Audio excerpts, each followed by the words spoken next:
Cell theory. Think about this. What do you, your pet, a tiny ant, and that beautiful plant have in common? Let's find out. Look at all the living things around you. They seem different. They are all built from the same basic components called cells. But who discovered these invisible cells? It's year 1665, and a curious scientist, Robert Hooke, is examining a piece of cork through his handmade microscope. Cork is the object used to seal bottles. When Hooke looked at the cork through his microscope, he noticed something exciting. Tiny boxes arranged in a sequence. He mapped them to small rooms or cella where monks used to live. So he called them cells. And that was the birth of the term cell. Hooke saw the walls of dead cells. But the real excitement came when Antonie Van Leeuwenhoek became the first human to see living cells.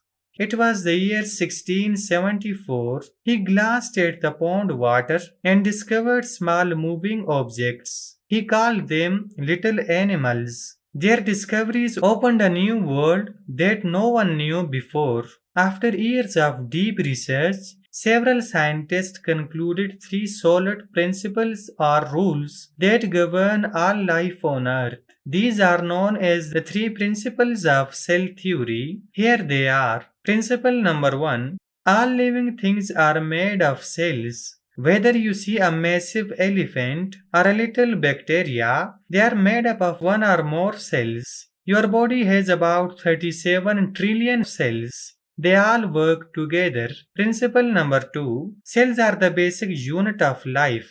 Life is impossible without complete functioning cells. Cell is the smallest thing that can still be called alive.